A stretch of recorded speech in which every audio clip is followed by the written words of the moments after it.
Speaker sir, హోంశాఖకు సంబంధించిన చర్చ, శాంతి భద్రతల మీద చర్చ, ఆన్లైన్ బెట్టింగ్, అదేవిధంగా ఈ బెట్టింగ్ యాప్లు, అదేవిధంగా ఆన్లైన్ రెమ్మీ, వీటికి సంబంధించిన విషయాల మీద కంటిన్యూస్గా సభలో చర్చ జరగడం, బయట ఆందోళనకరమైన పరిస్థితులు ఉండడం, సిద్దిపేట శాసనసభ్యులు హరీష్ రావు గారు ఆన్లైన్ బెట్టింగ్ మీద, అదేవిధంగా ఈ బెట్టింగ్ యాప్ల మీద, ఆన్లైన్ రమ్మీ గేమ్ల మీద ప్రభుత్వం చర్యలు తీసుకోవాలి. పేదలకు తీరని నష్టం జరుగుతుంది. పేదలు బెట్టింగ్ యాప్లతో బలవుతున్నారు, ఆత్మహత్యలు చేసుకుంటున్నారు, రకరకాల ఆందోళనలు చేపట్టడం జరిగింది, మాట్లాడడం జరిగింది. అధ్యక్ష, గత ప్రభుత్వమే 2017లో ఆన్లైన్ బెట్టింగ్ కానీ ఆన్లైన్ యాప్ వీటన్నిటి మీద నిషేధం చేస్తూ చట్టం తీసుకొచ్చింది. చట్టం చేశాం కానీ దాన్ని పకడ్బందీగా అమలు చేసే విషయంలో మరి గత ప్రభుత్వంలో కొంత నిర్లక్ష్యం జరిగింది. ఈ మధ్యకాలంలో అది చాలా వేగంగా తెలంగాణ రాష్ట్రంలో దుర్వినియోగం జరుగుతుంది. అందుకే అధ్యక్ష, తమరి ద్వారా ఇది పక్క రాష్ట్రాలు, దేశము, ఇతర దేశాలు ఈ నేరం ఒక రకంగా అంతర్జాతీయ స్థాయిలో, రాష్ట్ర స్థాయి నుంచి మొదలు పెడితే అంతర్జాతీయ స్థాయి వరకు వివిధ రకాల సంస్థలు, వ్యక్తులు, రకరకాల దేశాలకు సంబంధించిన నేరగాళ్ళు అందరూ కూడా ఇందులో పాల్గొంటున్నారు. ఇది ఏదో టెంపరీగా ఒక పోలీస్ స్టేషన్లోనో లేకపోతే ఒక పరిధిలో మనం విచారణ చేస్తే దీనికి ఈ సమస్యకు సమూలమైన పరిష్కారం కనుగొనే పరిస్థితి లేదు. కాబట్టి ఈ ఆన్లైన్ బెట్టింగ్ కానీ, ఆన్లైన్ ఈ యాప్లు కానీ, లేకపోతే ఆన్లైన్ రమ్మీ లాంటి గేములు, డిజిటల్లీ ఈ గేమింగ్ ఏదైతే జరుగుతుందో, ప్రధానంగా బెట్టింగ్ ఏదైతే జరుగుతుందో, దీని పట్ల రాష్ట్ర ప్రభుత్వము అప్రమత్తంగా ఉండాలి, కఠినంగా వ్యవహరించాలని నిర్ణయం తీసుకున్నది. అధ్యక్ష, నేను ఎవరి మీద ఆరోపణలు లేకపోతే ఎవరు ఏ పరిస్థితిలో వీటిని ప్రత్యక్షంగా పరోక్షంగా అనుమతించారు, ప్రోత్సహించారు, ఎక్కువ వివరాల దగ్గర నేను వెళ్ళదలుచుకోలేదు. రాష్ట్ర ప్రభుత్వం స్పష్టంగా బెట్టింగ్ యాప్లు కానీ, ఆన్లైన్ బెట్టింగ్ కానీ, ఆన్లైన్ రమ్మీ గేమ్ల పట్ల అప్రమత్తంగా ఉండడమే కాదు, కఠినంగా వ్యవహరించాలని ఈరోజు రాష్ట్ర ప్రభుత్వం నిర్ణయం తీసుకున్నది. దీన్ని నిరోధించడానికి, నిషేధించడానికి అవసరమైన చర్యలు తీసుకోవడానికి ఒక స్పెషల్ ఇన్వెస్టిగేషన్ టీం, వీలైతే సిబిసిఐడి కానీ లేకపోతే అధికారులతో సమీక్ష చేసిన తర్వాత ఒక స్పెషల్ ఇన్వెస్టిగేషన్ టీంని వేసి కఠినంగా వ్యవహరించాలని చెప్పి ఈరోజు రాష్ట్ర ప్రభుత్వం నిర్ణయం తీసుకున్నది. అధ్యక్ష, అదేవిధంగా గతంలో చేసిన చట్టంలో దీంట్లో ప్రధానంగా 2 సంవత్సరాల కంటే మించి శిక్ష కూడా లేదు.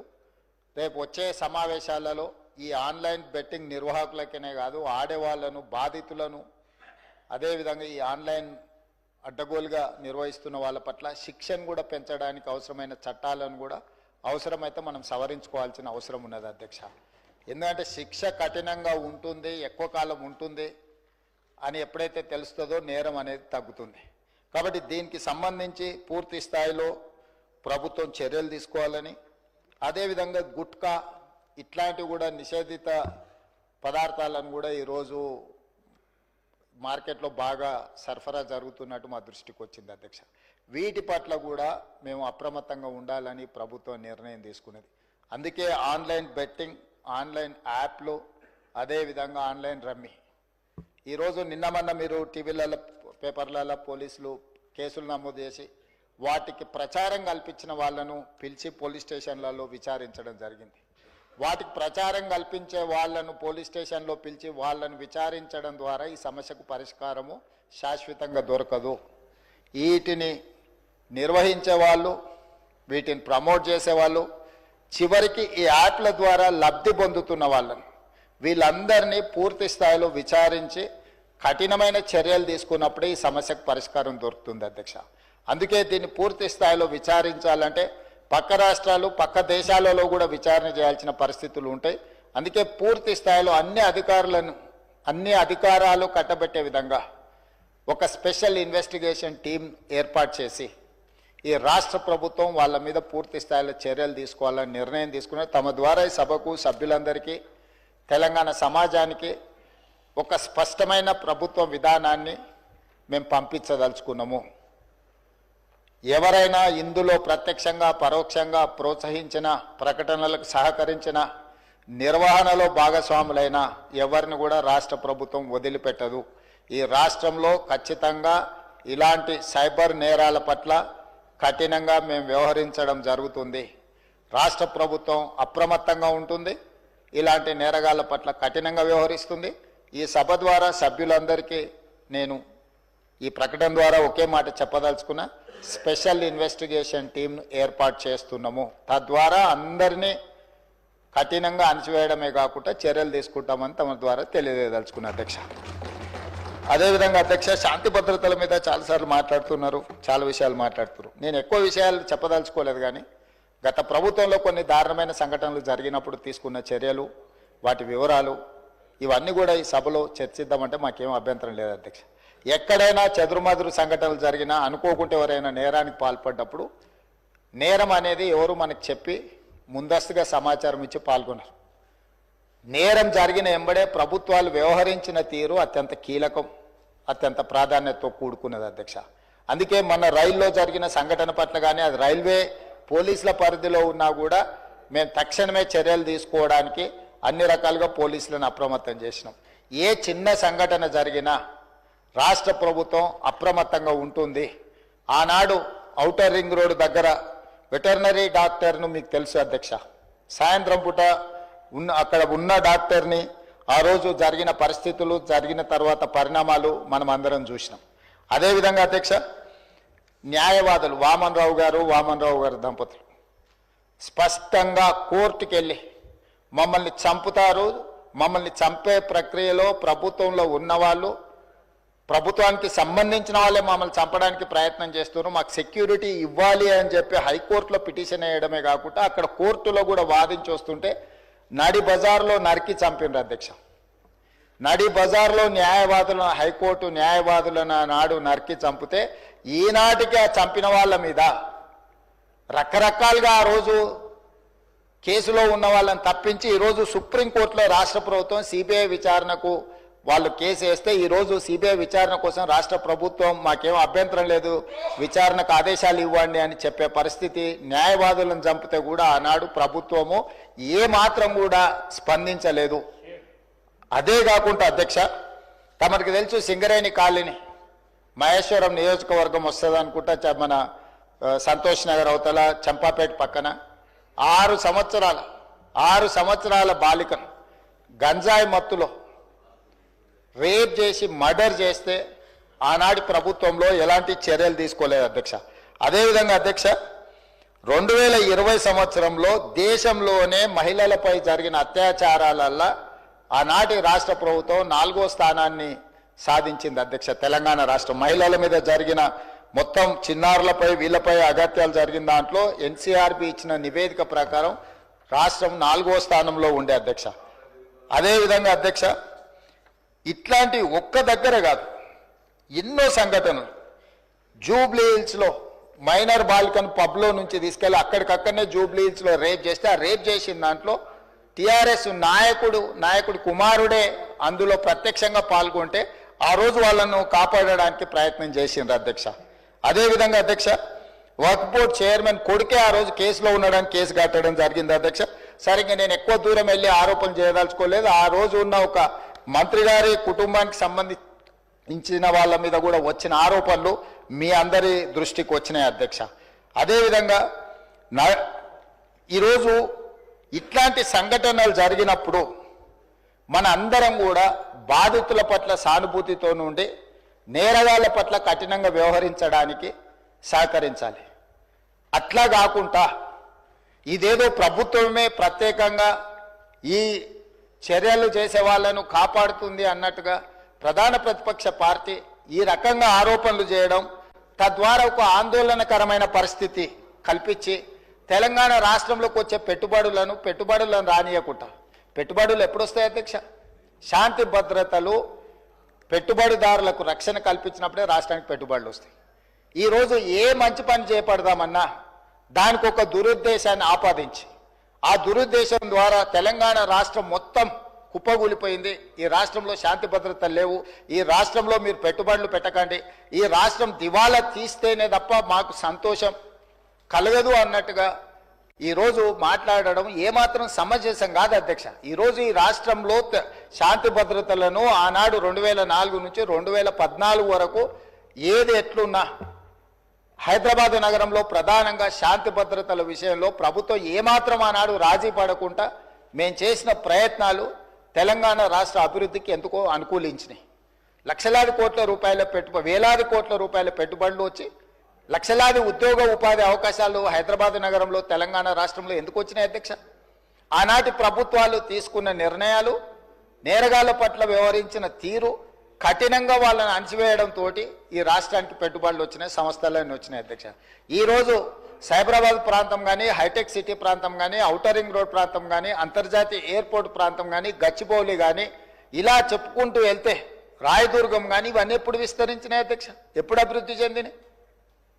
హైదరాబాద్ నగరంలో ఒకనాడు ఉమ్మడి రాష్ట్రంలో లేకపోతే అంతకంటే ముందు మత కల్లోలాలు ఉంటే కూడా అందరినీ కూడదీసుకొని అందరిని కలుపుకొని వాటిని అణిచివేసిన తర్వాత ఈ రాష్ట్రం అంటే శాంతి భద్రతలకు ఒక వేదిక అని తయారు చేసిన తర్వాతనే మనకు పెట్టుబడులు వచ్చినాయి అధ్యక్ష.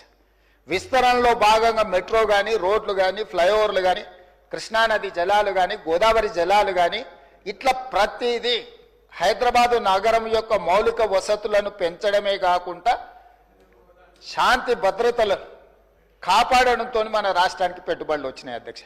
ఈరోజు ఒక మంచి ఉద్దేశంతో చేపట్టిన చర్యలను కూడా మీ స్వార్థం కోసం ఈ ప్రభుత్వం విఫలం చెందింది అని చిత్రీకరించాలన్న ఆలోచనతోని ప్రభుత్వం మీద, కాంగ్రెస్ పార్టీ మీద చేసే దాడిలో భాగంగా తెలంగాణ అభివృద్ధి మీద కూడా మీరు యాసిడ్ దాడులు చేసే పరిస్థితులు వచ్చినాయి అధ్యక్ష. తెలంగాణ కుప్పగూలాలన్న ఒక ఆలోచనతోని కుట్రపూరితంగా అన్ని రకాల వేదికల మీద తప్పుడు ప్రచారం చేయడం వల్ల ఈరోజు తెలంగాణ ప్రతిష్టను మసకబార్చే ప్రయత్నం చేస్తున్నారు అధ్యక్ష. దయచేసి తమరి ద్వారా నేను చేస్తున్న విజ్ఞప్తి ఒకటే, ఇట్లాంటి కుట్రలు చేయకండి. ఈ కుట్రలు తెలంగాణ రాష్ట్రానికి ప్రయోజనం కాదు. రేపు భవిష్యత్తులో మీరు అధికారంలోకి రావాలన్న ఆలోచన చేస్తున్నామని మీరు పదే పదే చెప్తారు. చాలా దగ్గరలో వచ్చేసారి మేమే అధికారంలోకి వస్తామంటారు. మరి వచ్చేసారి మీరు అధికారంలోకి రావాలంటే రాష్ట్రం దివాలా తీసి రాష్ట్రం మొత్తం తగలబడిపోయి రాష్ట్రానికి పెట్టుబడులు రాకుండా వచ్చిన పెట్టుబడులు ఇతర రాష్ట్రాలకు తరలిపోయి ఇది జరిగితే ఈ రాష్ట్రానికి ఏమైనా ప్రయోజనం చేకూరుస్తుందా?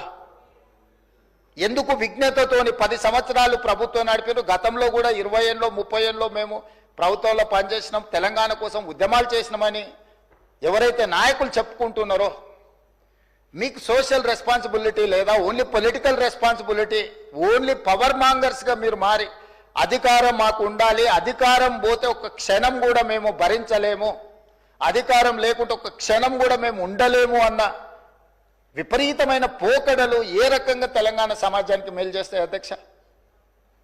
ఈరోజు తెలంగాణ రాష్ట్రాన్ని ప్రపంచ చిత్రపటం మీద పెట్టాలి అని మేము చేస్తున్న ప్రయత్నాలను మేము నిరంతరం పెట్టుబడులను ఆకర్షించే ఉద్యోగ ఉపాధి అవకాశాలు పెంచాలని ఏదైతే ప్రయత్నం చేస్తున్నామో, శాంతి భద్రతలను కాపాడాలని మేము నిర్విరామంగా చేస్తున్న కృషి, మేము వచ్చిన తర్వాత అది గణేష్ నిమజ్జనం కావచ్చు, లేకపోతే మొహరం కావచ్చు, బక్రీద్ కావచ్చు, అన్ని మతాలకు సంబంధించిన పండుగలలో ఎక్కడైనా చిన్న చెదురుమదురు సంఘటన కూడా ఏదైనా జరిగిందా అధ్యక్ష? ఈ 15 నెలలలో ఎక్కడైనా శాంతి భద్రతల విషయంలో ఎక్కడైనా మేము రాజీపడ్డామా అధ్యక్ష? ఈరోజు ఈ రాష్ట్రాన్ని దేశానికే ఒక ఆదర్శ రాష్ట్రంగా తీర్చిదిద్ది అత్యధికంగా విదేశీ పెట్టుబడులను తీసుకొచ్చి ఈరోజు ఇన్ఫ్లేషన్ విషయంలో, ధరల నియంత్రణలో దేశంలో నెంబర్ 1 అధ్యక్ష. 1.3 ఇన్ఫ్లేషన్ ఉన్న రాష్ట్రము భారతదేశంలో ఏదైనా ఉందా అంటే తెలంగాణ. ధరలను నియంత్రించడంలో, ఉద్యోగ ఉపాధి అవకాశాలు కల్పించిన దాంట్లో, నిరుద్యోగ సమస్యను తగ్గించిన దాంట్లో, స్టేట్ ఓన్డ్ ట్యాక్స్ కలెక్షన్లో, ప్రతి దాంట్లో దేశంలో నెంబర్ 1 తెలంగాణ రాష్ట్రం నిలబడ్డది అధ్యక్ష. దేశంలోనే ఇతర రాష్ట్రాలలో రాష్ట్ర సొంత పన్నుల వసూళ్లలో తెలంగాణ రాష్ట్రం 88% పన్నులను వసూలు చేసి దేశంలోనే నెంబర్ 1 రాష్ట్రంగా తెలంగాణ రాష్ట్రం నిలబడ్డది. మహారాష్ట్ర నెంబర్ 2, మిగతా రాష్ట్రాలు అట్లుంటే ప్రధానమంత్రిగా ప్రాతినిధ్యం వహించే గుజరాత్ 6-7 స్థానానికి పోయింది అధ్యక్ష. ఇవన్నీ కూడా మా సహచర మంత్రులు అధికారులు అందరు కష్టపడి చేస్తున్న ప్రయత్నాన్ని మీరు అభినందించండి. అప్పుడే అంత ఆత్రము, అంత తాపత్రయము, అంత అసహనం ఎందుకని నేను అడుగుతున్నా. కడుపు నిండా విషం పెట్టుకొని ఎందుకు ఈ మాటలు? మీరు నిజంగా మీ అనుభవాన్ని రంగరించి సూచనలు చేయండి. ఒకప్పుడు ప్రధాన ప్రతిపక్ష నాయకుడిగా అక్కడనే జానారెడ్డి గారు కూర్చొని మీరు తీసుకుంటున్న నిర్ణయాలకు వారు ఏ రకంగా ప్రభుత్వానికి సలహాలు సూచనలు ఇచ్చిండ్రు జానారెడ్డి గారిని ఆదర్శంగా తీసుకోండి. మీరు ఆనాడు మా పార్టీ ప్రయోజనాల కంటే కూడా రాష్ట్ర ప్రయోజనాలు ముఖ్యమని చెప్పి పెద్దలు జానారెడ్డి గారు ప్రతిపక్ష నాయకుడు, మొట్టమొదటి ప్రతిపక్ష నాయకుడుగా ఒక సాంప్రదాయాలను వారు ఏర్పాటు చేసింది. ఆ సాంప్రదాయాలను ప్రతిపక్ష నాయకుడిగా బట్టి విక్రమార్క గారు కొనసాగించారు. మీరు కక్షగట్టి ప్రతిపక్ష హోదా తీసినా, మీరు మైకు ఇచ్చినా ఇవ్వకపోయినా, మీరు ఇచ్చిన కొద్ది సమయంలో కూడా వారు ప్రతిపక్ష నాయకుడిగా మీకు ఎన్నో రకాలుగా సూచనలు ఇచ్చే ప్రయత్నం చేసిండ్రు. ప్రభుత్వం తీసుకుంటున్న నిర్ణయాలలో ఉన్న లోపాలను ఎత్తి చూపడమే కాకుండా మీకు సహేతుకమైన సలహాలు సూచనలు ఇచ్చే ప్రయత్నం ఆనాడు ప్రతిపక్ష నాయకులుగా బట్టి విక్రమార్క గారు, జానారెడ్డి గారు చేశారు. ఈరోజు కూడా మీ నుంచి మేము ఆశిస్తున్నాం. మీరు ఎంత చేసినా, ఎగరెగిరి దంచినా ఎగరకుంట దంచినా మీకు వచ్చే కూలి అంతనే. ఎన్నికలు అనేవి 2029లో వస్తాయి అధ్యక్ష. వాళ్ళ తాపత్రయపడ్డంత మాత్రాన, వాళ్ళు ఆవేదన చెందినంత మాత్రాన, వాళ్ళు హడావిడి పట్టినంత మాత్రాన ఒక సంవత్సరం రావు అధ్యక్ష ఎలక్షన్లు. అప్పుడే ఒక ఆయన అంటాడు వచ్చేసినాయి బై ఎలక్షన్స్ వచ్చేసినాయి, వచ్చే నెలలే అని టికెట్లు వంచుతాడు ఒక ఆయన. ఆయన టికెట్లు వంచండు కదా, నేను వంచాలని ఇంకొక ఆయన పోయి ఆయన వంచుతాడు. వాళ్ళ పోటీతోని మా సాగుకు వస్తున్నారు అధ్యక్ష. వాళ్ళ అంతర్గతంగా ఏమని ఉంటే ఉండని వాళ్ళు ఇట్లా తెలుసుకొని మాకేం అభ్యంతరం లేదు. ఒక ఆయన పొద్దున్నే ప్రెస్ మీట్ పెడితే మధ్యాహ్నం ఒక ఆయన ట్విట్టర్లో పెడతాడు దాని కౌంటర్ పార్టీ. ఒక ఆయన ట్విట్టర్లో పెట్టగానే ఇంకొక ఆయన ప్రెస్ నోట్ రిలీజ్ చేస్తాడు. వీళ్ళిద్దరు ఇట్లా చేశారు కదా అని పెద్దల సభలో ఉన్న వాళ్ళు వాళ్ళ వైపు నుంచి వాళ్ళు అదే ప్రయత్నం చేస్తున్నారు. వాళ్ళ పోటీ రాష్ట్ర ప్రభుత్వానికి తలకాయ నొప్పిగా మారిపోయింది అధ్యక్ష ఈరోజు. అందుకే నేను ఒకటే విజ్ఞప్తి చేస్తున్నా అధ్యక్ష, ఎన్నికలు మహేశ్వర్ రెడ్డి గారి పార్టీ జమిలీ ఎన్నికలు అంటారు, అవన్నీ కలిపి తీసుకొస్తామంటారు. ఇవన్నీ ఓవేళ అంతా కలిసి వస్తే 2028లో రావాల్సిన ఎలక్షన్లు అవి 2029కి పోయేటట్టున్నాయి అధ్యక్ష. సో ఉన్న అసెంబ్లీ కూడా ఇంకో 6 నెలలు ఎక్స్ట్రాగా ఉండే పరిస్థితులు జాతీయ స్థాయిలో మనకు కనిపిస్తున్నాయి అధ్యక్ష. సో ఈ 4 ఏళ్ళు మనము రాష్ట్రాన్ని మంచిగా అభివృద్ధి చేసుకుందాము. మీరు నా దగ్గరకు వచ్చిన వాళ్ళలో అప్పుడప్పుడు టీవీలలో పేపర్లలో ఎవరు వచ్చి కలిసినా కూడా ఇటు అటు అని నేను ఎవరికైనా నేను సభానాయకుడిగా ముఖ్యమంత్రిగా ప్రతి ఎమ్మెల్యేకి నేను అందుబాటులో ఉంటా. అది సిద్దిపేట శాసనసభ్యులు హరీష్ రావు గారు వచ్చినా, లేకపోతే పల్లా రాజేశ్వరరెడ్డి గారు వచ్చినా, లేకపోతే వెంకట రమణారెడ్డి గారు వచ్చినా, నేను రాజకీయాలు చూడను అధ్యక్ష. ముఖ్యమంత్రిగా నా దగ్గరికి తీసుకొచ్చిన సమస్యల్ని వీలైనంత మేరకు వాటిని పరిష్కరించాలన్న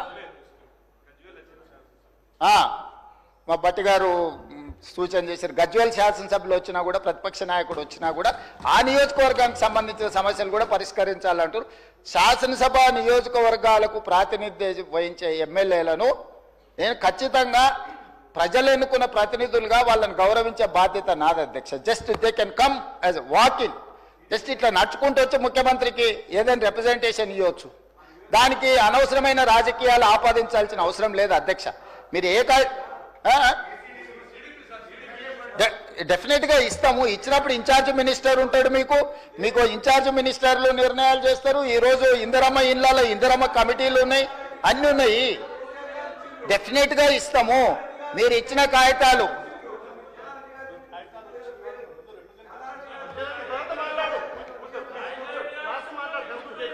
నిన్నగాక మొన్న పద్మారావు గారు వచ్చిండ్రు, సికింద్రాబాద్ శాసనసభ్యులు. ఆయన నియోజకవర్గానికి సంబంధించిన కాలేజీలు ఇతర నిర్మాణాలకు సంబంధించిన నిధుల గురించి వచ్చిండ్రు. అక్కడికక్కడనే నేను ఆదేశాలు ఇచ్చి ఎంబడే ఆ పనులను మొదలుపెట్టాను అని చెప్పిన. కృష్ణమోహన్ రెడ్డి గారు వచ్చిండ్రు. గద్వాల ప్రాంతం గట్టు మండలము అత్యంత వెనుకబడ్డ మండలము, డార్క్ మండలం. గద్వాల ఏరియాల one of the backward area. వారు వచ్చిండ్రు, ప్రాజెక్టులు కట్టాలన్నారు. ఇచ్చిన యాదయ్య గారు వచ్చారు చేవెళ్ళ నుంచి, వారికి చేసిన మిత్రుడు ప్రభాకర్ రెడ్డి గారు కుటుంబంలో శుభకార్యం ఉంది రావాలని వెడ్డింగ్ కార్డు ఇచ్చిండు. నేను ఎవరినైనా వెళ్ళాను, కలిశాను, ఆశీర్వదించి వచ్చిన. మంచిని మంచి అంటాము, చెడును చెడు అంటాము. మా మైండ్లలో చెడు లేదు. మీరు మైండ్ లేదని ఉన్నా దాన్ని తగ్గించుకోండి. 10 సంవత్సరాల అనుభవం తర్వాత ప్రజలు ఇచ్చిన తీర్పు మనకు కొంత కనువిప్పు కలిగించాలి. అది కాకుండా మనం ఎంతసేపు ఉన్నా ఎదురుగున్నోళ్ళని బద్నాం చేయడం ద్వారా మనం మంచోళ్ళం అవుదామని అనుకుంటే కుదరదు అధ్యక్ష. ప్రజలు విఘ్నులు. మమ్మల్ని బద్నాం చేసినంత మాత్రాన మీరు మంచోళ్ళు కాలేరు. మీరు మంచుకుంటే మంచోళ్ళు అవుతారు. మా మీద బురద చల్లి మాకంటే వాళ్ళ దగ్గర ఎక్కువ బురదుంది చూడండి అని మీ మీద ఉన్న బురద కంటే మా మీద ఎక్కువ చల్దామని, లేకపోతే మా డిప్యూటీ సీఎం గారినో ఇంకొకరినో బద్నాం చేయడం ద్వారా మీరు మంచోళ్ళు అవుదామని మీరు ముసుగు దొరుకుని మీరు ప్రవర్తించడం వల్ల మీకు ఏమీ ప్రయోజనం ఉండదు. అందుకే ఈరోజు రాష్ట్ర ప్రభుత్వం రాకేష్ రెడ్డి లేనట్టున్నాడు. ఆయన young India integrated residential school గురించి నాకు ఇవ్వాలి, నేను ప్రతిపక్ష ఎమ్మెల్యేను కదా అంటే 100% ఇస్తా అని చెప్పిన పెట్టినం లిస్టులో నాకు తెలిసి. సో అధ్యక్ష, మేము వివక్ష చూపించము. వివక్ష మా విధానం కాదు. వివక్షతోని రాష్ట్రాన్ని నడపలేము. వివక్ష వల్ల రాష్ట్రం అభివృద్ధి చెందదు. వీలైనంత మేరకు రాష్ట్ర అభివృద్ధి కోసం అందరు సహకారం తీసుకొని ఈ ప్రభుత్వం ముందుకు వెళ్ళాలనుకుంటుంది. అందుకే డాంబికాలకు గొప్పలకు పోలే. బడ్జెట్ 2 సార్లు మా బట్టి విక్రమార్క గారు ప్రవేశపెట్టినప్పుడు ఉత్తుత్త బడ్జెట్లు ఊదరగొట్టే బడ్జెట్ పెట్టి ఇప్పటికి 4 లక్షలు దాటి ఉండేది అధ్యక్ష. ఉత్తుత్త బడ్జెట్లు ఊదరగొట్టే బడ్జెట్లు పెట్టదలుచుకోలేదు. చేసేదే చెప్తాం, చెప్పిందే చేస్తామనే విధానంతో బడ్జెట్ నియంత్రించడం ద్వారా రాబోయే 2 బడ్జెట్లలో యాక్యురేట్ 100%. ఈ రోజు నేను బట్టి విక్రమార్క గారి తరఫున వారు ప్రవేశపెట్టిన బడ్జెట్ నాకు అంచనా వేసిన తర్వాత నాకున్న సుదీర్ఘకాలం ప్రతిపక్షంలో పనిచేసిన అనుభవము, 15 నెలలు ముఖ్యమంత్రిగా చేసిన అనుభవంలో 95% వారు ఈరోజు ప్రవేశపెట్టిన బడ్జెట్ నిజం కాబోతుంది. Minimum 95%. Whereas 2014 to 2023 go through all 10 budgets. మొదటి సంవత్సరం 40% వ్యత్యాసం ఉంది. ఏ రోజు కూడా 25% కంటే తక్కువ వ్యత్యాసం లేని బడ్జెట్ని గత ప్రభుత్వాలు పెట్టలేదు అధ్యక్ష. కాగితాలకే పరిమితమైన కేటాయింపులు, కాగితాల మీదనే కేటాయింపులతోని శాఖలు నిర్వహించాలని, వెల్ఫేర్ నిర్వహించాలని, ఇట్లా రకరకాల అబద్ధాలతోని ప్రైవేట్ కంపెనీలు బ్యాంకులలో లోన్ తెచ్చుకోవడానికి ఎన్ని రకాలుగా బ్యాలెన్స్ షీట్లను ఫ్రాడ్ చేస్తారో రాష్ట్ర ప్రభుత్వం అన్ని రకాలుగా బడ్జెట్ను ఫ్రాడులెంట్ బడ్జెట్స్ ప్రవేశపెడితే CAG time and again they have given findings. ఇంత ఫ్రాడులెంట్ ఇవే మేము చూడలేదని క్యాగ్ నివేదికలు ఇచ్చినాక కూడా వాళ్ళ ఆలోచన మారతలేదు. వాళ్ళ ఆ ఆలోచన మారకపోతే మారిపోయింది. ప్రజలు వాళ్ళని మార్చిండ్రు. మాకు ఒక అవకాశం ఇచ్చిండ్రు. మాకు అవకాశం ఇచ్చినప్పుడు కనీసం కొంత పని చేయడానికి సహకరించి కొంతకాలం చూసిన తర్వాత వాస్తవాల ప్రాతిపదికన ఏదైనా మాట్లాడితే బాగుంటుంది అధ్యక్ష. అంతే తప్ప ఈరోజు ఏడ భూసేకరణ చేయడానికి పోయినా అంతెందుకు అధ్యక్ష, నిన్నమన్నా నేను చూస్తున్నా గచ్చిబౌలిలో భూమి మీరేం చేయొద్దని. అధ్యక్ష, దాదాపుగా 25 సంవత్సరాలు అనుకుంటా, 25 సంవత్సరాల క్రితం బిల్లిరావు అనే వ్యక్తికి, ఒక ప్రైవేట్ వ్యక్తికి, ప్రైవేట్ సంస్థకు ఆ భూమి కేటాయించారు. 25 సంవత్సరాల నుంచి ఏ రోజు కూడా సెంట్రల్ యూనివర్సిటీ దగ్గర ఆ భూమి లేదు. తెలంగాణ ఉన్న కంబైన్డ్ రాష్ట్రంలో 2006లో ఆనాడు కాంగ్రెస్ పార్టీ రద్దు చేసింది ఆ కేటాయింపు. అక్కడి నుంచి కోర్టు కేసులు జరిగినాయి. 2014లో తెలంగాణ రాష్ట్రం వస్తే 2024 వరకు 10 సంవత్సరాలు గత ప్రభుత్వం బిల్లిరావు నుంచి భూమి గుంజుకోలేదు అధ్యక్ష. నేను వచ్చిన వెంబడే సుప్రీంకోర్టు వరకు వెళ్ళి కొట్లాడి ఒక ప్రైవేట్కు ఐఎంజీ భారత్ అని ఒక ఫేక్ కంపెనీకి కేటాయించిందని ఆరోపణలు ఎదుర్కొంటున్న భూమిని సుప్రీంకోర్టులో కూడా కేసు గెలిచి ఆ భూమిని వెనక్కి తీసుకొని ఆ భూమిని ఈరోజు మనం అభివృద్ధిలో భాగంగా టీజీఐఐసి కేటాయించి అక్కడ ఐటీ కంపెనీలు ఇతర పరిశ్రమలు రావడానికి అవసరమైన లేఅవుట్ చేయండి అని చెప్పి ఈరోజు ఒక అభివృద్ధి కోసము ఒక కాంక్రీట్ ప్రపోజల్తో ముందుకు వస్తే ఈరోజు అక్కడ ఏదో రిజర్వ్ ఫారెస్ట్ ఉన్నట్టు, రిజర్వ్ ఫారెస్ట్లో అత్యంత ఏమంటారు జీవరాశులు ఉన్నట్టు, జింకలు, పులులు, సింహాలన్నీ ఆనే ఉన్నాయి అన్నట్టు. జింకలు, పులులు, సింహాలు లేవా అధ్యక్ష? ఆ చుట్టుముట్టుతో కొన్ని గుంట నక్కలు చేరి ఇట్లా వ్యవహరిస్తున్నాయి అధ్యక్ష. గుంట నక్కలకు గుణపాఠం చెప్తాం అధ్యక్ష. అది 100% developed area. We're also going to utilise for development. We're not utilising or otherwise మేము ఎవరికో అర్ధరాత్రి పూట ఎవరికో కట్టబెట్టే ప్రయత్నం చేయలేదు అధ్యక్ష. పర్ఫెక్ట్ డెవలప్మెంట్ చేసి ఓపెన్ ఆక్షన్ ద్వారా అంతర్జాతీయ స్థాయి సంస్థల్ని పెట్టుబడులు పెట్టడానికి భూమిని తెలంగాణ ఇండస్ట్రియల్ ఇన్ఫ్రాస్ట్రక్చర్ కార్పొరేషన్ ద్వారా ఆ పెట్టుబడులను ఆకర్షించడం కోసం ఈరోజు ఒక ప్రణాళికబద్ధమైన డెవలప్మెంట్ చేయడానికి మేము ముందుకు వస్తే ఇవాళ దాన్ని అడ్డుకునే ప్రయత్నం చేస్తున్నారు అధ్యక్ష. నేను ఒకటే మాట అడుగుతున్నా అధ్యక్ష, 10 సంవత్సరాల మీద అధికారంలో ఉన్నప్పుడు ఐఎంజీ భారత బిల్లీరావు అనే ఆయన దగ్గర భూమి ఉన్నప్పుడు మీకు బాధ లేదు, దుఃఖం లేదు, ఆ భూమిని వెనక్కి తీసుకురావాలని ఆలోచన లేదు. అలాంటి వాళ్ళ నుంచి ఆ భూమిని వెనక్కి తీసుకొచ్చి పరిశ్రమల అభివృద్ధి కోసం ఎందుకు అక్కడికి పోయినాం అధ్యక్ష? ఈరోజు అమెరికన్ కౌన్సిలేట్ అక్కడనే ఉంది, ఈరోజు విప్రో అక్కడనే ఉంది, ఇన్ఫోసిస్ అక్కడనే ఉంది, ఐటీ పరిశ్రమలన్నీ అక్కడనే ఉన్నాయి. అట్లాంటివి చాలా పరిశ్రమలు ఉన్నాయి అక్కడ. అది ఫైనాన్షియల్ డిస్ట్రిక్ట్. ఆ ఫైనాన్షియల్ డిస్ట్రిక్ట్ని ఇంకా కొంచెం ఎక్స్పాండ్ చేస్తే అంతర్జాతీయ స్థాయిలో పెట్టుబడులను ఆకర్షించుంటాడని అని చెప్పి ఈరోజు అక్కడ దాన్ని విస్తరించే ప్రయత్నంలో భాగంగా ఈరోజు పోయినాం అధ్యక్ష. పరోక్షంగా కోర్టులో పిఐఎల్ చేపిస్తారు, పరోక్షంగా పిల్లల్ని రెచ్చగొడతారు, యూనివర్సిటీ ల్యాండ్ తీసుకున్నారని.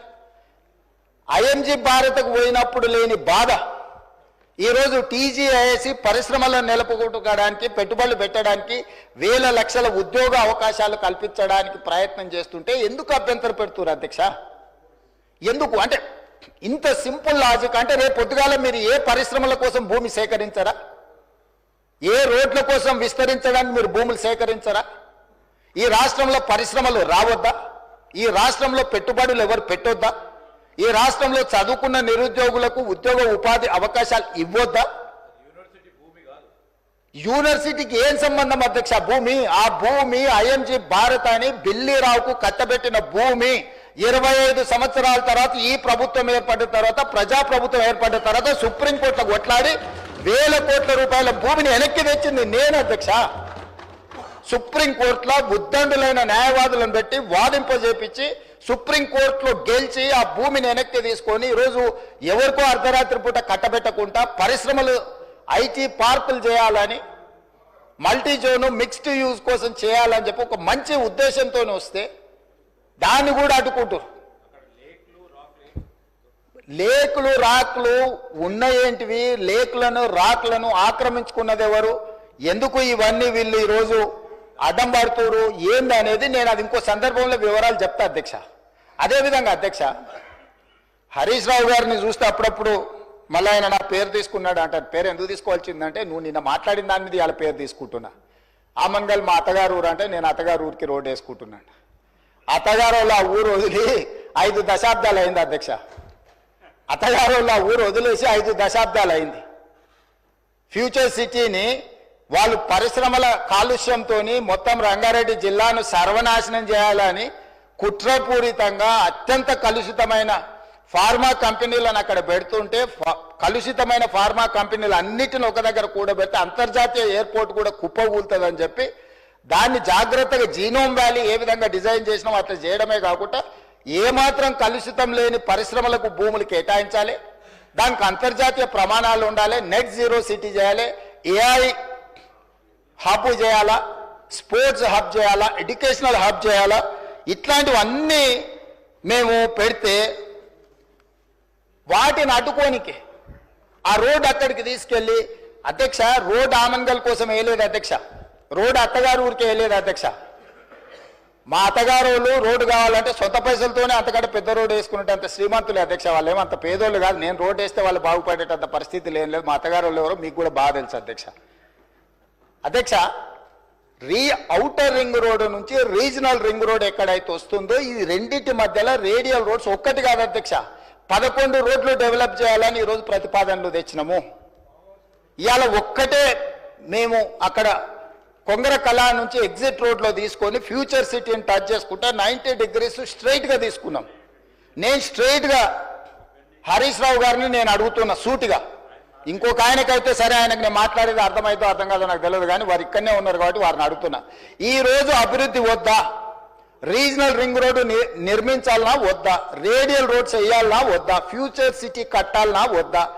మూసి రిజిన్యువేషన్ ప్రాజెక్టు, మూసి పునరుద్ధరణ ప్రాజెక్టును చేపట్టాలనా వద్దా? పరిశ్రమల కోసం భూములు సేకరించి పరిశ్రమలకు కేటాయించి తద్వారా పెట్టుబడులను ఆకర్షించి తద్వారా రాష్ట్రాన్ని అభివృద్ధి చేయాలనా వద్దా? 10 సంవత్సరాలు ప్రభుత్వాన్ని నడిపిన మీరు 10 సంవత్సరాలు తెలంగాణను ప్రపంచానికి ఒక మోడల్గా డెవలప్ చేసిన మన మీరు ఎక్కడ కూడా భూమి సేకరించకుండానే మీరు చేసిండ్రా? ఈరోజు మీరు మల్లన్న సాగర్ బాధితులకు, మల్లన్న సాగర్ భూ నిర్వాసితులకు మీరు చేయాలంటున్నారు. మల్లన్న సాగర్ భూమి ఎవరు సేకరించారు అధ్యక్ష? అధ్యక్ష, ఎవరి ఫామ్ హౌస్ దగ్గర ఈరోజు వారు అడిగితే నేను విచారణకు ఆదేశించడానికి సిద్ధంగా ఉన్నా అధ్యక్ష. కొండపోచమ్మ ప్రాజెక్టు నుంచి ఫామ్ హౌస్లకు డైరెక్ట్గా కాలువలు తీసుకున్న వాళ్ళు ఎవరు? ఈరోజు కట్టుకున్న రిజర్వాయర్లు అది రంగనాయక సాగరా, లేకపోతే కొండపోచమ్మనా, లేకపోతే మల్లన్న సాగరా? ఎవరు భూములు కొనుక్కున్నారు? ఎవరు ఫామ్ హౌజులు కట్టుకున్నారు? ఎవరి ఫామ్ హౌజులకు ఆ రిజర్వాయర్ల నుంచి నీళ్లు పోతున్నాయి? రోడ్లు ఎవరు వేసుకున్నారు? ఈరోజు నాకు కానీ నా కుటుంబ సభ్యులకు కానీ నేను ప్రభుత్వం వచ్చిన తర్వాత 1 ఇంచు భూమి అయినా ఎక్కడైనా మేము కొనుక్కున్నామా? అది ఫ్యూచర్ సిటీగా 4 బ్రదర్ సిటీ అని, 4 crore brother and sisters city అధ్యక్ష. 4 కోట్ల తెలంగాణ సోదరులు సోదరీమణుల యొక్క సిటీ అధ్యక్ష. That is our future. ఆనాడు చంద్రబాబు నాయుడు గారు మొదలుపెట్టిన సైబరాబాద్ డెవలప్మెంట్ అథారిటీని రాజశేఖర రెడ్డి గారు కొనసాగించి, రాజశేఖర రెడ్డి గారు రాజకీయ కక్షాపూరితమైన ఆలోచనలు చెయ్యొద్దు, అభివృద్ధిలో ఎవరు మొదలుపెట్టినా దాన్ని కొనసాగించాలని రాజశేఖర రెడ్డి గారు నిర్ణయం తీసుకొని చంద్రబాబు నాయుడు గారు 200 ఫీట్లతో మొదలుపెట్టిన ఔటర్ రింగ్ రోడ్డును 500 ఫీట్లకు పెంచడమే కాదు, ఆనాడు పెద్దలు దేవేందర్ గౌడ్ గారు శంషాబాద్లో మొదలుపెట్టిన అంతర్జాతీయ ఎయిర్పోర్టు ప్రతిపాదనను రాజశేఖర రెడ్డి గారు కొనసాగించుండు. రాజశేఖర రెడ్డి గారు ఆనాడు ఐటీ కానీ ఫార్మా కానీ నేదురుమల్లి జనార్దన్ రెడ్డి గారు మొదలుపెట్టిన hitech city foundation, Rajiv Gandhi గారిని ఆదర్శంగా తీసుకొని మొదలుపెట్టిన హైటెక్ సిటీని చంద్రబాబు నాయుడు గారు కొనసాగించారు. చంద్రబాబు నాయుడు గారు కొనసాగించిన దాన్ని రాజశేఖర రెడ్డి గారు విస్తరించారు. ఏ రోజు కూడా కక్షాపూరితమైన ఆలోచనలతోని మేము వ్యవహరించలేదు అధ్యక్ష. గత ప్రభుత్వం ఏదైనా చేసి ఉంటే మేము ఇది మంచి చేసినాం కొనసాగించండి అని మీరు అక్కడి నుంచి మాకు సూచన చేయండి. నేను ముఖ్యమంత్రి అయినప్పుడు ఇదే సభలో చెప్పిన అభివృద్ధి విషయంలో మాకు భిన్న అభిప్రాయాలు లేవు. గత ప్రభుత్వం ఏదైనా మంచి చేసి ఉంటే ఆ మంచిని కొనసాగిస్తామని ఇక్కడి నుంచే నేను స్పష్టంగా చెప్పిన. మీ సుదీర్ఘమైన అనుభవాన్ని ఉపయోగించి రాష్ట్ర ప్రభుత్వానికి సూచన చేయండి. ప్రతిదీ అడ్డుకునే ఆలోచన, ప్రతిదీ ఎట్లా చెడగొట్టాలనే ఒక కుట్ర, ఇది ఏ రకంగా మంచిది? ఈరోజు కామారెడ్డి దగ్గర ఒక రాకెట్ ధృవన అంటే ఇస్రో గవర్నమెంట్ ఆఫ్ ఇండియాలో ఇస్రోలో జరిగే రీసెర్చ్ ప్రైవేట్లో ఈరోజు చేస్తాం. కామారెడ్డి దగ్గర మాకు ల్యాండ్ కావాలని అంటే ఒక దేశానికి సంబంధించి ప్రపంచంతోనే పోటీ పడే రాకెట్ సైన్స్ తయారు చేసే వాళ్ళకి మేము కామారెడ్డిలో ఉన్న ఎమ్మెల్యే ఎవరు అధ్యక్ష? ప్రతిపక్షానికి సంబంధించిన ఎమ్మెల్యే. అంత మంచి సంస్థను అక్కడికి పంపించాలని ఎందుకు అనుకుంటున్నాం అధ్యక్ష? మాకేముంటుంది అధ్యక్ష? తెలంగాణ మొత్తం మాదే అధ్యక్ష. నేను తెలంగాణకు ప్రాతినిధ్యం వహిస్తున్న అధ్యక్ష. ఒక్క ప్రాంతానికి కాదు, నేను ఈ ప్రాంతం ఆ ప్రాంతం కాదు, తెలంగాణ మొత్తం మా పరిధిలోనే, మా మంత్రివర్గం మా ప్రభుత్వం పరిధిలే. ఈ తెలంగాణను క్రియేట్ చేసింది మేము, ఈ తెలంగాణను ప్రొటెక్ట్ చేసేది మేము, ఈ తెలంగాణను డెవలప్ చేసేది మేము, ఫ్యూచరిస్టిక్ తెలంగాణగా మార్చేది మేము అధ్యక్ష. ఈరోజు ఎక్కడ చూసినా అక్కడ లేక్స్ రాక్స్ లేకపోతే ఏమో ఉన్నాయి అధ్యక్ష. నిజ నిర్ధారణ కమిటీ మీరు వేసుకోండి అధ్యక్ష. మీరు ఆదేశాలు ఇస్తే మాకేమో అభ్యంతరం లేదు. ఎమ్మెల్యేలు అందరినీ ఒక ట్రిప్ తీసుకెళ్లి చూపిద్దాం అధ్యక్ష. అక్కడ జరుగుతున్న అభివృద్ధి ఏంది, మేము చేస్తున్నది ఏంది, లేకపోతే పవర్ పాయింట్ ప్రజెంటేషన్ తమరు అనుమతిస్తే సభలు కానీ లేకపోతే కమిటీ హాల్లో చూపిస్తాం అధ్యక్ష. అన్ని ఓపెన్ బిడ్డింగ్లో మేము అమ్మదలుచుకున్నాం అధ్యక్ష. పెట్టుబడులను ఆకర్షించాలని ఇవాళ అసెంబ్లీ జరుగుతున్నా కూడా అంతర్జాతీయ సంస్థలతో ఈరోజు నేను మా శ్రీధర్ బాబు గారు మీటింగ్ ఏర్పాటు చేసి ఆ మీటింగ్ను ఈరోజు వాళ్ళతో పెట్టుబడులను మాట్లాడి వచ్చినాం అధ్యక్ష. ప్రపంచంలో ఉండే పెద్ద పెద్ద పరిశ్రమలు తెలంగాణ వైపు హైదరాబాద్ వైపు చూస్తుంటే మీరు చేయలేని పనులను కూడా ఈరోజు ఎలివేటెడ్ కారిడార్ కంటోన్మెంట్లో మీరు 10 ఏళ్ళు తిప్పలవడం అన్నారు, రాలేదు. అంతకంటే ముందు 10 ఏళ్ళు రాజశేఖర రెడ్డి గారు కూడా ప్రయత్నం చేసి రాలేదు. నేను వచ్చిన 10 నెలల కేంద్ర ప్రభుత్వం నుంచి నేను సాధించిన అధ్యక్ష. పూడూరులో నిర్వహించిన లో ఫ్రీక్వెన్సీ నావీ రాడార్ స్టేషన్ మీరు కూడా వచ్చారు కదా అధ్యక్ష. అది 9 ఏళ్ళు మీరు కేవలం రాజకీయ కక్షలతో ఆపి పెడితే దేశ భద్రతకు సంబంధించింది అధ్యక్ష. అది ఏ ప్రైవేట్ ఇండస్ట్రీ ఎవరి పెట్టుబడిదారు కప్పజెప్పేది కాదు. సముద్రంలో దేశం మీద దాడి చేయడానికి వచ్చే శత్రువులను కనిపెట్టడానికి మన తెలంగాణలో మన భూభాగం మీద వికారాబాద్లో తమరి నియోజకవర్గంలో పని మొదలు పెడతామంటే 9 ఏళ్ళు మీరు ఆ భూమిని కాంపెన్సేషన్ తీసుకొని కేంద్ర ప్రభుత్వం నుంచి నష్టపరిహారం తీసుకొని భూసేకరణలో భాగంగా కేవలం మీరు పర్సనల్గా ఏదో ఎజెండా తీసుకొని వెళ్తే కేంద్ర ప్రభుత్వం దానికి అనుకూలంగా వ్యవహరించలేదు అని ఒక కారణం చేత పెండింగ్ పెడితే నేను దాన్ని క్లియర్ చేసిన. ఆర్సీఐ అక్బరుద్దీన్ ఓవైసీ గారి కాన్స్టిట్యున్సీలు ఉంటాయి, దేశ భద్రత కోసము ఉండే సంస్థ. మీరు లీజ్ రెన్యువల్ చేయలే. గవర్నమెంట్ ఆఫ్ ఇండియా దేశ భద్రత కోసం ఉన్న భద్రతా బలగాలకు సంబంధించిన వాటిని తెలంగాణ రాష్ట్ర ప్రభుత్వం 2700 ఎకరాల ల్యాండ్ లీజ్ రెన్యువల్ చేయకుండా గత ప్రభుత్వం మీరు ఆపి పెడితే నేను ఇమ్మీడియట్గా కేంద్ర ప్రభుత్వానికి లీజ్ రెన్యువల్ చేసిన అధ్యక్ష. కేంద్రంలో ఉన్నది నరేంద్ర మోడీ గారు కాబట్టి, లేకపోతే రాజ్నాథ్ సింగ్ గారు కాబట్టి, రాజకీయంగా నాకు సరిపోదు కాబట్టి నేను దేశ భద్రతతో కూడా చెలగాట మారుతా అని అట్లా కుంచితమైన స్వభావంతో మేము వ్యవహరించలేదు అధ్యక్ష. అది నరేంద్ర మోడీ గారైనా, రాజ్నాథ్ సింగ్ గారైనా, లేకపోతే చంద్రశేఖరరావు గారు, హరీష్ రావు గారు, లేకపోతే తారక రామారావు గారైనా దేశ భద్రతకు సంబంధించిన విషయంలో, రాష్ట్ర అభివృద్ధి విషయంలో మేము ఎక్కడ కాంప్రమైజ్ కాలేదు అధ్యక్ష. పొలిటికల్ విల్తో మేము దాని రాజకీయ ప్రేరేపితమైన నిర్ణయాల వైపు మేము ఎన్నడూ వెళ్ళలేదు అధ్యక్ష. కాబట్టి దయచేసి సభ ద్వారా నా రిక్వెస్ట్ ఒక్కటే, మీరు సూచనలు చేయండి, రాష్ట్రానికి ప్రయోజనం చేకూరే అంశాలను ప్రస్తావించండి. ఇప్పుడు మీరు నెంబర్ ప్రకారం మైక్ ఇస్తలేరు, అక్బరుద్దీన్ ఓవైసీ గారికి ఎక్కువ మైక్ ఇస్తురని. Sir, we are welcoming it, whatever you have given suggestions. మీరు సలహాలు సూచనలు ఇస్తే మైక్ ఇవ్వడానికి మాకు ప్రాబ్లం లేదు. మీరు మీ కుట్రలకు, మీ కుతంత్రాలకు మీరు తెలంగాణ మీద విషం చిమ్మడానికి ఈ మైకును వాడుకుంటామంటే మీరు చాలా విజ్ఞతతోని ఇక్కడ ఉన్న వాళ్ళకి మైక్ ఇవ్వకుండా వాళ్ళకి ఇచ్చినాక కూడా మేము ఎవరము అభ్యంతరం పెట్టకుండా స్పీకర్ గారి నిర్ణయమే మాకు శిరోధార్యం అని చెప్పి మేము ఏ విషయంలో కూడా మేము అభ్యంతరం పెట్టకుండా సహకరించినాం అధ్యక్ష. అందుకోసమని ఈరోజు అధ్యక్ష నా సూచన ఒకటే అధ్యక్ష, బెట్టింగ్ యాప్ల విషయంలో కానీ, ఆన్లైన్ బెట్టింగ్ విషయంలో కానీ, లేకపోతే ఆన్లైన్ రమ్మీ విషయంలో కానీ వ్యసనాలకు తెలంగాణలో తావు లేదు.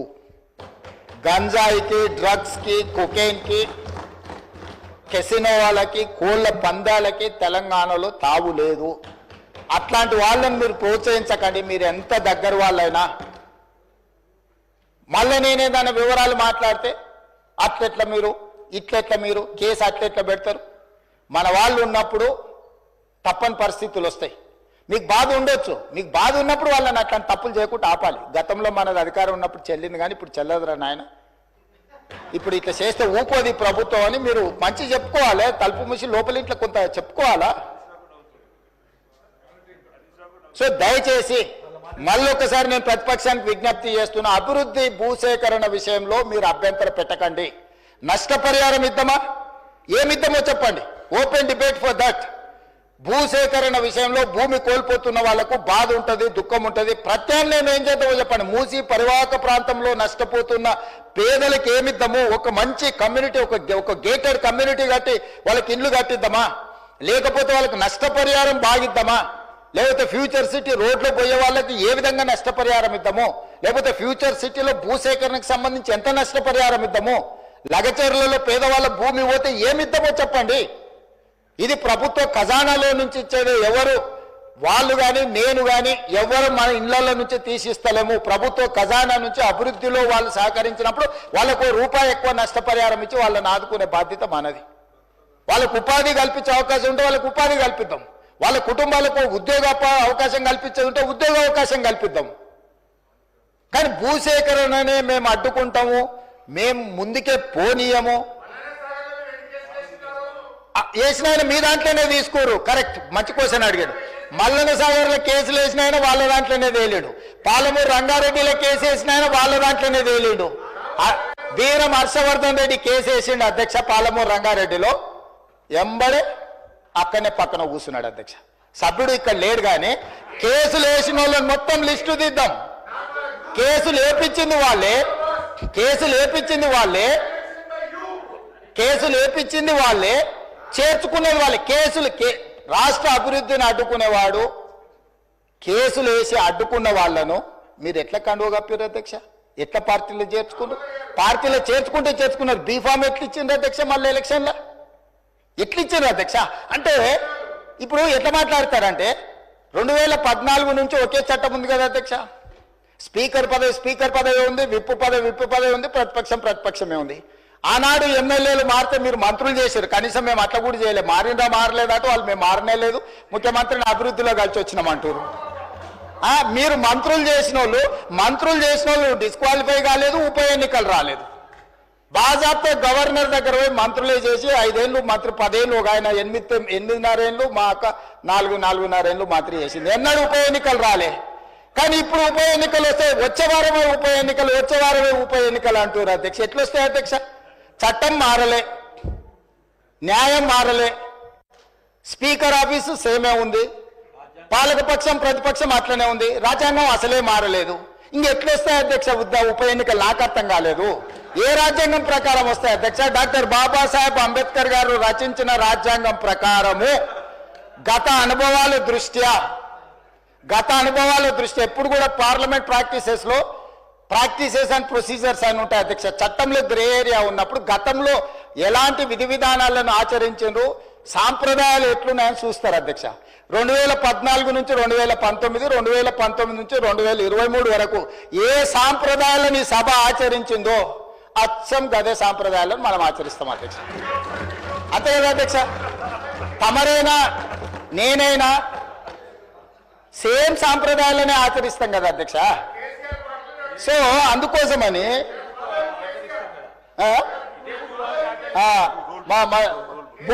రూల్ బుక్ కూడా మారలే అధ్యక్ష. బుక్ కూడా ఇదే ఉంది. బుక్ వారు రాసిందే అధ్యక్ష. ఆ రోజు కమిటీ వేసి ఈ బుక్ ఎవరెవరు కూర్చొని రాసిరు అధ్యక్ష? దీంట్లో పేర్లు కూడా ఉంటాయి అధ్యక్ష. ఉంటుంది, పేరు ఉంటుంది. వాళ్ళు ఈ కమిటీలో ఎవరున్నారో కూడా ఇందులో పేర్లు ఉంటాయి అధ్యక్ష. అందులో మిత్రుడు వివేకానంద వీళ్ళందరూ కూడా సభ్యులే అధ్యక్ష. మేమేం అడుగుతాడో నడుస్తలేము. ఆయన అడుగుల్లో నడిస్తే మడుగులో పడతాం. ఆయన అడుగులో నడుస్తామంటే మడుగులో పడతాం, సడుగులు ఇరుగుతాయి అధ్యక్ష. అట్లాంటి వాటి చేయం అధ్యక్ష. సాంప్రదాయాలను పాటిస్తామని అంటున్నాం అధ్యక్ష. ఈ సభ కొన్ని సాంప్రదాయాల ప్రాతిపదికన సభ నడుస్తుంది అధ్యక్ష. నేనున్న సభ్యులందరికీ, ఇక్కడున్న మిత్రులకు, సభ్యులకు, ఆశించటోళ్ళకు ఒక ఆయన అయితే ఆల్రెడీ నేను అభ్యర్థి ఆయన ప్రచారం తిరుగుతుండు. పాపం ఆయన అమాయకుడు. ఉన్న మంత్రి పదవి ఊడవిక్కిరు, పంచగట్టుకుర్రు. ఆయన నానాడు మా ముందలే నువ్వు పంచగట్టుకొని తిరుగుతావని ఉప ముఖ్యమంత్రినే తీసేసిర్రు. ఎందుకంటే కొంచెం మంచిగా డ్రెస్ అయితే కూడా వాళ్ళకి నచ్చక, ఆ రోజు నేను చెప్పిన రోజు ఆయనకు, ఆ రోజు నాకు మంచి మిత్రుడే అప్పట్లో, అరే నువ్వు ఇంత మంచిగా కడక్ తయారై ఇట్లా చేసి నువ్వు సభలోకి వస్తే ఉద్యోగం ఊడుతుందన్న సరిగ్గా నెల తిరిగేటప్పటికి ఉద్యోగం ఊడిపోయింది అధ్యక్ష. ఇప్పుడు ఆయననే అమాయకుడు అయ్యి పాపము వచ్చేసింది, వచ్చే వారమే ఎలక్షన్ అని తిరుగుతున్నాడు అధ్యక్ష. నేను తమరి ద్వారా ఎవరైతే ఉన్నారో సభ్యులు ఎవరు ఆందోళన చెందాల్సిన పని లేదు. ఏ ఉప ఎన్నికలు రావు. వారి ఉప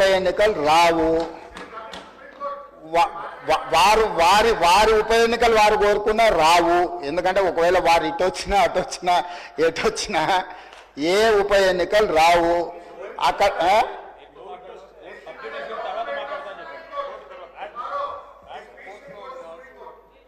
అదేవిధంగా హరీష్ రావు గారు బాగా గుర్తు చేశారు. విషయం సుప్రీంకోర్టులో ఉంది. ఆ సుప్రీంకోర్టులో సబ్జుడిస్ అయిన విషయంలో లోపల నేను మాట్లాడితే కొంత ప్రొటెక్షన్ ఉంది, కానీ బయట మాట్లాడే వాళ్ళకి ఎవరు ప్రొటెక్షన్ ఉండదు. Actual this house is immune for certain laws. ఈ సభలో మనం కొన్ని విషయాలు ప్రస్తావించవచ్చు. సభకు రక్షణ ఉంది తమ నాయకత్వంలో. కానీ సభ బయట ఉప ఎన్నికలు వస్తాయి, అయిపోయింది, వచ్చే వారమే ఎన్నికలు, మల్లవారమే ఎన్నికలు, ఇదంతా ఉత్తదే అధ్యక్ష. అదేంది జరిగేది లేదు, పోయేది లేదు, ఎవరు ఆందోళన చెందాల్సిన పని లేదు. ఎందుకంటే ఉప ఎన్నికల మీద మనం దృష్టి పెట్టాల్సిన అవసరం లేదు. అభివృద్ధి మీద నేను ఎందుకు ఇవన్నీ విషయాలు చెప్తున్నా అధ్యక్ష తమరి ద్వారా అంటే, మా దృష్టి ఎన్నికలు ఉప ఎన్నికల మీద లేదు. మా దృష్టి రాష్ట్ర అభివృద్ధి మీద, రాష్ట్ర సంక్షేమం మీద, రాష్ట్రానికి పెట్టుబడులు తీసుకురావాలని, తద్వారా ఉద్యోగ ఉపాధి అవకాశాలు కల్పించాలని, శాంతి భద్రతలను కాపాడాలని, ఈ రాష్ట్రంలో ఎవరైనా తప్పులు చేస్తే వాళ్ళ పట్ల కఠినంగా వ్యవహరిస్తామని చెప్పడానికే ఈ అన్ని విషయాలు నేను ఇక్కడ ప్రస్తావించిన అధ్యక్ష. అంతకుమించి వేరే విషయం లేదు. అందుకే ప్రతిపక్ష పార్టీకి నేను సూచన చేస్తున్నా, మీ పట్ల మాకేం ద్వేషం లేదు, మాకెందుకు ఉంటుంది? ప్రజలు మిమ్మల్ని శిక్షించిండ్రు. ఇప్పుడు మీరు ఒక బాధ్యతతో కూడుకున్న సలహాలు సూచనలు ఇవ్వండి, తప్పకుండా వాటిని అమలు చేస్తాము. ఉప ముఖ్యమంత్రి గారు ప్రవేశపెట్టిన బడ్జెట్లో చాలా సహేతుకత ఉన్నది. మిగతా విషయాలు, చట్టాలు, సాంప్రదాయాలు మా శ్రీధర్ బాబు గారు అనుభవజ్ఞులు, ఎప్పటికప్పుడు బుక్ చూపిస్తూనే ఉన్నాడు, విషయాలు చెప్తూనే ఉన్నాడు. కాబట్టి దయచేసి అందరికీ నేను అడిగేది, అదేవిధంగా అక్బరుద్దీన్ ఓవైసీ గారు కూడా కొన్ని అంశాలను ప్రస్తావించారు, నేను వాటిని డీటెయిల్గా మాట్లాడతాను. ఏ ప్రతిపక్షమైనా మాకు ఇచ్చే సూచనలు మేము డెఫినెట్గా ఓ సమయంలో నేను హౌస్లో ఉన్నా లేకపోయినా మీరిచ్చే సభ్యులు ఏదైతే కోర్ ఇష్యూస్ రేజ్ చేస్తుందో వాటన్నిటిని నేను వింటూనే ఉన్నా, చూస్తూనే ఉన్నా. వాటిని పరిష్కరించుకొని ముందుకెళ్దాం. తమరు సభ్యులకు ఎవరెవరికి అవకాశం ఇవ్వాలనో తమరు అవకాశాలు ఇవ్వండి అధ్యక్ష. నా విజ్ఞప్తి ఒకటే, సూచనలకు సలహాలకు సమయం ఎక్కువ ఇవ్వండి. రాజకీయ దాడి చేస్తాం, ఎదురు దాడి చేస్తాం, క్షణికావేశంలో యాసిడ్ దాడులు చూస్తుంటాం కదా అధ్యక్ష. అట్లాంటి యాసిడ్ దాడు లాంటి ఆలోచనలతో ఇక్కడ మాటలు మాట్లాడితే అది రాష్ట్రానికి నష్టం జరుగుతుంది. రాష్ట్రానికి నష్టం కలిగించే మాటలు ఎవరు అక్కడి నుంచి మాట్లాడినా, ఇక్కడి నుంచి మాట్లాడినా, ఎక్కడి నుంచి మాట్లాడినా వాటిని నియంత్రించండి అధ్యక్ష. ధన్యవాదాలు అధ్యక్ష.